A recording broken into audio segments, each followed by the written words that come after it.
지금으로부터 54년 전 북한의 평안남도 남포시에서 고분 하나가 발견됩니다. 남포 수산리 벽화 고분으로 이름 붙은 이 벽화는 강서구역 수산리에서 서남쪽으로 4km 떨어진 고성산 자락에서 발견됐는데요.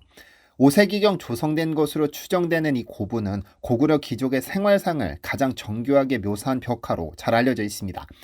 그러나 1971년 발견 당시 이미 도굴되어 인골 일부만 남아있었고 내부는 대부분 흙으로 채워져 있었는데요. 무덤의 동서남북 사방에는 전부 벽화를 그려두었는데 북벽과 동벽의 일부가 훼손되었음에도 이 벽화는 2004년 고구려 고분군의 일부로 유네스코 세계문화유산에 등재됐습니다. 사실 이미 도굴되어 유물 대부분이 사라졌고 벽화 외에는 남아있는 것이 없었지만 이 벽화를 통해 고구려가 5세기 당시 명실상부한 동북아의 중심국가였다는 점을 입증해주는 귀중한 사료입니다. 잘 알려진 것처럼 고구려는 강력한 군사력을 보유하고 있었는데 무덤 입구에는 오른손에 둥근 모양의 큰 칼을, 왼손에는 깃발을 단 장창을 든 장수가 지키고 서 있습니다. 아마 고분을 축조할 당시 고구려가 자랑하는 창과 칼로 무장한 문지기를 배치해 오랫동안 지켜지기를 기원했을 겁니다. 고구려가 얼마나 발전했는지는 고구려인의 생활상을 묘사한 서벽에 남아 있습니다. 무덤의 주인으로 보이는 부부의 나들이 행렬을 묘사한 서벽을 빨간 선을 기준으로 좌우로 나누어 보면 왼쪽에는 남자가 원형고리와 막대기, 수레바퀴, 긴 막대기 등을 이용해 고개를 펼치는 서커스단을 구경하고 있습니다. 이 모습은 안악 3호분 등의 고분에서 주인공의 행차 그림에 나타난 것과 비슷한데요. 중요한 점은 이 서커스가 현재 중앙아시아인 서역에서 유래했다는 점입니다. 서역에서 유래한 서커스가 고구려에서 유행했다는 점에서 볼 때 고구려가 외국과 활발하게 교류했음을 확인할 수 있는 대목입니다. 그리고 서벽 오른쪽에서 우리는 고구려의 예술 수준이 얼마나 높았는지를 확인할 수 있습니다. 여주인으로 보이는 인물의 뒤로 여자 시종들이 뒤따르고 있었는데 여주인의 볼은 붉은색 연지가 찍혀 있습니다. 여기에 고급 비단에 자수를 곁들인 저고리, 색색의 천을 이어붙인 색동치마를 입어 화려하고 세련된 모습을 보이죠. 또한 시녀들의 표정 하나하나까지도 사실적으로 묘사해 그 당시 우리 조상들의 예술 수준이 극치에 다다랐음을 확인할 수 있는데요. 일본 나라현에 가면 다카마스 고분이 있습니다. 이 고분 벽화에도 수산리 고분과 흡사한 옷차림의 여인이 그려져 있는데 이로써 당시 고구려는 일본과도 교류하고 있었다는 점을 알 수 있습니다. 고구려의 문화가 주변 국가에 끼친 영향의 흔적을 보여주는 귀중한 사례죠. 그런데 여기서 중요한 점은 이미 고구려인들은 고급 비단에 자수를 곁들인 저고리, 색색의 천을 이어붙인 색동치마를 입어 화려하고 세련된 옷을 입었을 뿐 아니라 얼굴에는 붉은색 연지가 찍혀 있을 정도로 미에 대한 관심이 상당했음을 알 수 있습니다. 그리고 얼마 전 세계 최고 명문대 중 하나로 꼽히는 미 MIT 공대 학생들이 한국인 대대로 이어져 내려온 미에 대한 관심을 배우기 위해 한국을 찾았습니다. 안녕하세요, 디스멘털입니다. 잘 아시겠지만 한류가 전 세계에 미친 영향은 비단 한국 문화에 대한 관심에 그치지 않습니다. 한국 드라마와 아이돌 음악을 통해 전파된 한국의 뷰티 이미지는 수많은 글로벌 팬들의 미적 트렌드 자체를 바꿔버렸습니다. 특히 화면 속 주인공의 깨끗하고 투명한 피부와 자연스러운 메이크업은 어떻게 하면 한국인처럼 맑은 피부를 가질 수 있을까라는 관심으로 이어졌죠.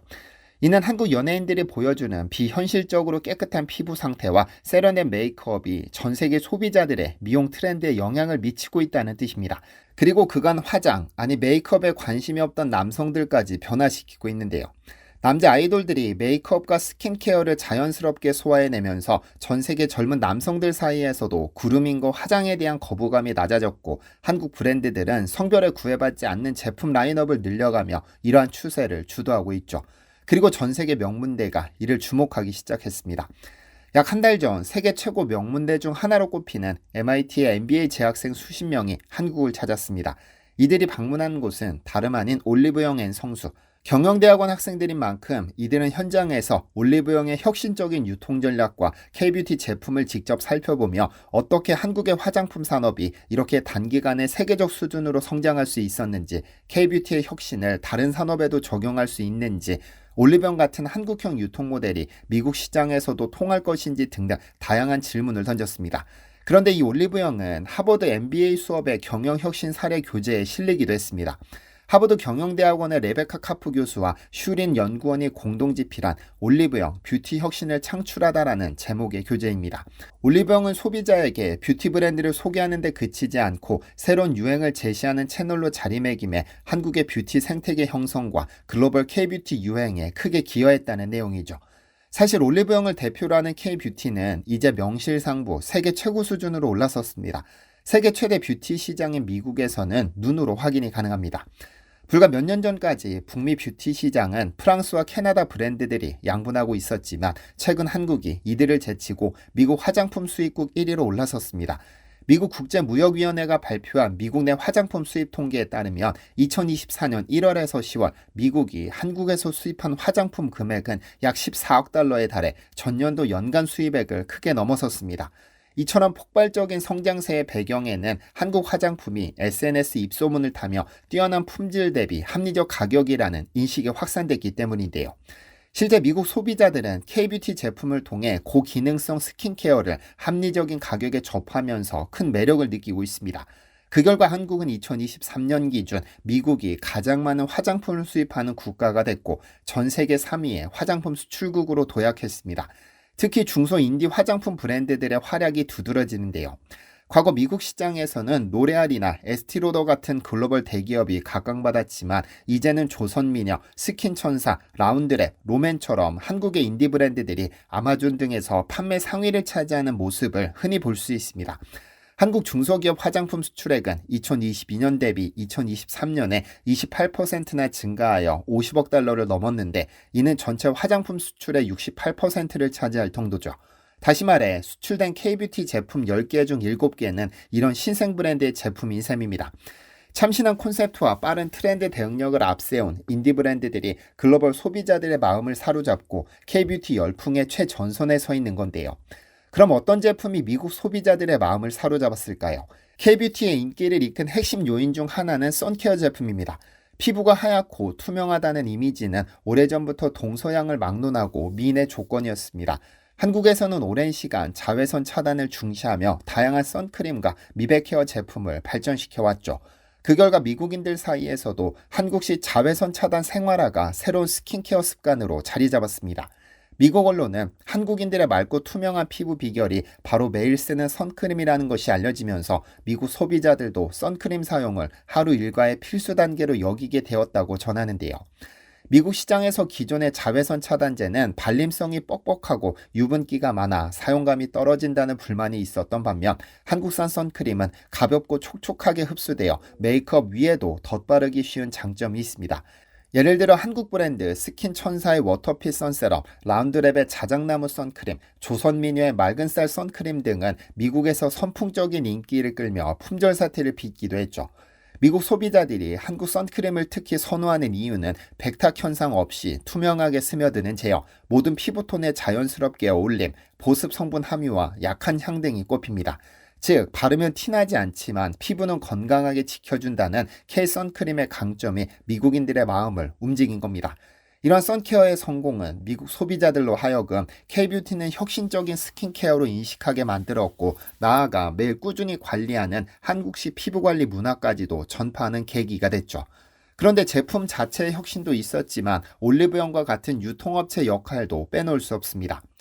2000년대 초중반까지만 해도 미샤, 더페이스샵, 에뛰드하우스 같은 단일 브랜드 노드숍 1세대가 거리마다 들어서며 붐을 이뤘는데 이들은 저렴하면서도 품질 좋은 기초, 색조 화장품으로 10대, 20대 고객을 사로잡았죠. 국내는 물론 해외까지 진출하며 K-뷰티의 첫 물결을 일으켰습니다. 그러나 수많은 로드숍들이 난립하고 온라인 쇼핑이 부상하면서 2010년대 후반부터 1세대 로드숍은 점차 활력을 잃었습니다. 대신 멀티브랜드 헬스앤뷰티 스토어라는 새로운 유통 채널이 주류로 떠올랐고 그 선두주자가 바로 CJ 올리브영입니다. 올리브영은 1999년 첫 매장을 연 이후 백화점에 입점하기 어려웠던 소규모 신생 브랜드들이 소비자에게 쉽게 다가갈 수 있는 통로를 만들었습니다. 스킨케어부터 메이크업, 생활용품까지 다양한 브랜드를 한 곳에 모은 올리브영은 당시 생소했던 드럭스토어형 모델을 한국 실정에 맞게 안착시켰습니다. 2010년대 들어 화장품 소비 패턴이 변화하자 올리브영은 공격적으로 점포를 늘리고 옴니채널 전략을 도입했는데요. 온라인몰과 모바일 앱을 통해 즉시 배송 서비스를 시작하고 오프라인 매장은 단순 판매를 넘어 체험형 공간으로 진화시켰습니다. 예를 들어 서울 명동의 플래그십 매장 명동타운점에는 최신 제품을 마음껏 써볼 수 있는 테스트존과 포토부스 등이 마련되어 있어 국내외 젊은 고객들에게 놀이공간 같은 쇼핑 경험을 제공합니다. 특히 올리브영은 SNS 트렌드에 대한 민감한 대응으로 유명합니다. 매년 유행하는 신조어 화장품이나 인기 틱톡 제품이 등장하면 빠르게 소싱해 매장에 입점시키거나 자체 기획 상품으로 출시합니다. 이런 패스트 트렌드 대응력 덕분에 올리브영에 가면 유행하는 건 다 있다는 말이 나올 정도로 최신 뷰티 흐름을 선도하고 있는데요. 그 결과 올리브영은 국내 H&B 스토어 시장에서 점유율 90% 이상의 독보적 1위를 차지하고 있죠. 경쟁사였던 랄라블라와 롭스 등이 잇따라 사업을 접으면서 사실상 한국 H&B 유통 채널은 올리브영이 독점하게 됐습니다. 올리브영이 국내 1위를 넘어서 세계 무대를 꿈꾸게 된 것은 비교적 최근의 일입니다. 한국에서 쌓은 성공 방정식을 바탕으로 K-뷰티 브랜드들의 글로벌 게이트웨이가 되겠다는 비전 아래 올리브영은 2019년 글로벌 온라인몰을 개설했습니다. 이를 통해 미국, 일본, 유럽 등 전 세계 약 150개국 고객에게 한국 상품을 직배송하기 시작했고 현재 올리브영 글로벌 매출의 70%는 미국에서 발생하고 있습니다. 또한 2022년에는 미국 LA에 현지 법인을 세우고 향후 오프라인 매장 진출을 준비하는 등 본격적으로 해외 시장 개척에 나서고 있는데요. 이런 움직임은 올리브영이 해외에서도 K-뷰티 브랜드의 인큐베이터 역할을 해줄 것이라는 기대감이 높아 K-뷰티 스타트업들에게도 희소식입니다. 실제로 올리브영은 인디 브랜드와의 상생을 핵심 전략으로 삼아 유망한 신생 브랜드를 발굴해 판매 공간을 제공하고 공동 마케팅을 펼쳐왔죠. 이 파트너십 철학 덕분에 수많은 국내 중소 뷰티 기업들이 성장 발판을 마련했고 이는 곧 K-뷰티 산업 전체의 저변 확대로 이어졌습니다. 또 하나 주목할 부분은 올리브영의 PB 전략입니다. 올리브영은 메이크업 브랜드 웨이크메이크와 컬러그램, 기초 스킨케어 바이오 힐보, 미용 소품 필리밀리 등 다양한 PB 라인업을 갖추고 있습니다.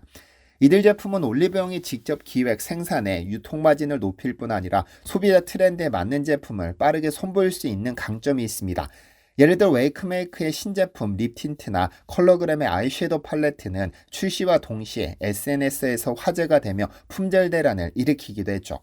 PB 제품들의 인기에 힘입어 올리브영은 이를 해외 시장에도 수출하고 있는데 일본의 경우 올리브영 PB 제품 매출이 2021년부터 2024년까지 연평균 125%씩 성장했습니다. 이는 한국의 트렌디한 PB 화장품이 해외 소비자들에게도 통한다는 의미로 올리브영의 글로벌 전략에서 PB는 중요한 축이 됐습니다. 무엇보다 올리브영을 특별하게 만드는 것은 고객 경험에 대한 끊임없는 혁신입니다.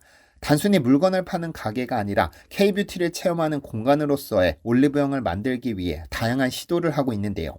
외국인 관광객 비율이 높은 명동, 홍대, 강남 일대 매장 110여 곳은 글로벌 관광 상권으로 지정되어 다국어 가능한 직원과 외국어 안내문을 배치하고 있습니다.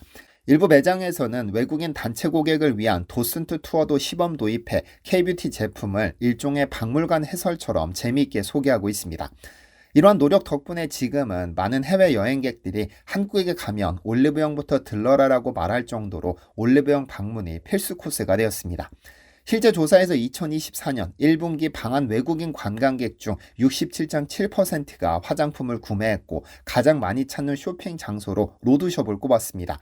올해 1분기 올리브영의 외국인 고객 매출은 전년 대비 263% 증가했으며 중국인 673%, 미국인 230% 등 국적별로도 폭발적인 성장세를 보였죠. 올리브영의 명실상부 K-뷰티의 글로벌 관문으로 자리매김하고 있음을 보여주는 대목입니다. 앞서 언급했듯 MIT와 하버드의 경영대 학생들이 K-뷰티 현장을 찾고 연구한 것은 우연이 아닙니다. 하버드 MBA 수업에서 다룬 올리브영 사례 연구교재 역시 K-뷰티 성공 비결로 상품 기획력, 옴니채널 전략, 고객 경험 혁신을 꼽았습니다. 예컨대 올리브영 MD들은 매출 데이터와 SNS 트렌드를 실시간으로 분석해 제품 구성을 최적화하고 온라인 오프라인을 연계한 마케팅으로 고객 만족도를 높였다는 겁니다. 또한 작은 브랜드의 성장이 곧 올리브영의 성장이라는 신념 아래 신생 업체와 윈윈 파트너십을 구축한 점도 높이 평가됐는데요. 이러한 한국적 상생 모델과 빠른 혁신 사이클은 미국 학생들에게 큰 인사이트를 준 것으로 평가됩니다. 70여 년 전 6.25 전쟁 직후 한국은 전 국토가 폐허가 됐습니다. 먹을 것도 입을 것도 부족하던 시절 화장품 산업은 사치로 여겨졌을지도 모르겠습니다. 하지만 한국인은 특유의 열정과 노력으로 불모지나 다름없던 미용 산업까지 개척해냈고 마침내 세계가 주목하는 K뷰티 강국으로 우뚝 섰습니다. K뷰티라는 용어가 글로벌 시장에서 통용되고 한국산 로드숍과 화장품이 미국 뉴욕 한복판에서 판매되는 현실은 상당한 자부심이 아닐 수 없습니다. 폐허 속에서 시작한 한국이 이제는 뷰티를 비롯 거의 모든 산업 분야를 세계 정상급 수준으로 발전시켰죠. 이것이야말로 대한민국의 저력이며 우리가 함께 나누어야 할 자랑스러운 성취입니다. 앞으로도 K뷰티가 지속적인 혁신과 문화적 감성을 바탕으로 전 세계인의 삶을 아름답게 변화시켜 나가길 기대합니다. 시청해주셔서 감사합니다. 디시멘터리에서는 여러분의 제보를 기다립니다. 제 채널에서 다뤘으면 좋겠는 뉴스 또는 널리 알려졌으면 하는 영상은 디시멘터리 네이버.com으로 보내주시면 소중히 제작하겠습니다. 시청해주셔서 감사합니다.